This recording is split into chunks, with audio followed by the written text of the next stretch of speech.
دەستەی وەبەرهێنانی هەرێمی کوردستان پلانی وەبەرهێنانی ساڵی 2020 ڕاگەیاند.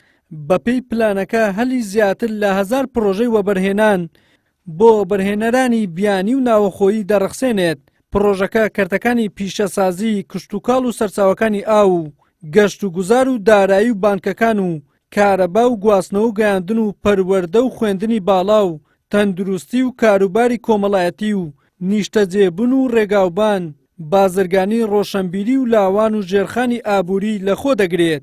لە پلانی ئەمڕۆماندا ئێمە زیاتر لە 1055 پرۆژە وەکو دەرفەتی وەبەرهێنان دەخەینە ڕوو کە دوای ئەوە ئەم پرۆژانە دەکەونە بواری جێبەجێکردن. پێمان وایە دەرفەتی زیاتری وەبەرهێنان لە هەرێمی کوردستان دروست دەبێت، چونکە ئێمە 11 ناوچەی پیشەسازی لە ناو پلانەکەمان جێگیر کردووە کە هەر ناوچەیەکی پیشەسازی لەمانە چەندین دەرفەتی وەبەرهێنان لە پارێزگاکان و لە ئیدارەکان دروست دەکاتن کە بە تێکرا 11 ناوچەی پیشەسازی لەوانەیە 3000 تا 3500 کارگەی مامناوەند و کارگەی بچووک لەخۆ بگرێتن.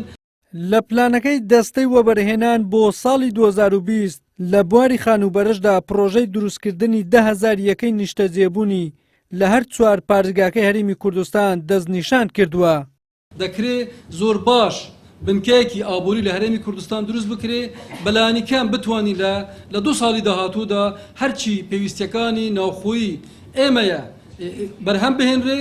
ئەو استیراداتانەی کە لە دەرەوەی هەرێمی کوردستان دێ بەلایانی کەم ئێمە بتوانین ڕێژەیەکی سەدی زۆری لێکەم بکەینەوە، شوێنگرتنەوەی بکەین لە هەرێمی کوردستان، لێرە ئینتاجی بکەین. جگە لەوەش لە قۆناغی داهاتوودا بتوانین بەرهەمەکانی هەرێمی کوردستان هاوردەی دەرەوەی هەرێمی کوردستان بکەین.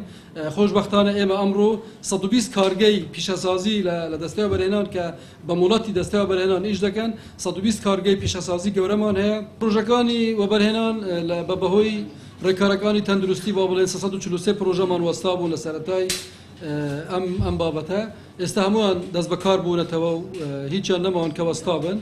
لە دوای ساڵی 2006 کە یاسای وەبەرهێنانی هەرێمی کوردستان لەلایەن پەرلەمانی کوردستانەوە پەسەند کراوە، تاوەکو ئێستا بە بڕی 52 ملیار دۆلار مۆڵەتی پرۆژەکانی وەبەرهێنان دراوە بە وەبەرهێنەرە ناوخۆیی و بیانیەکان.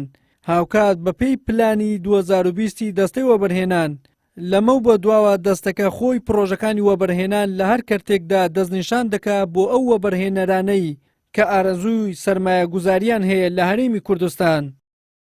وەلی سەلیم، کەناڵی ئاسمانی پێم، هەولێر.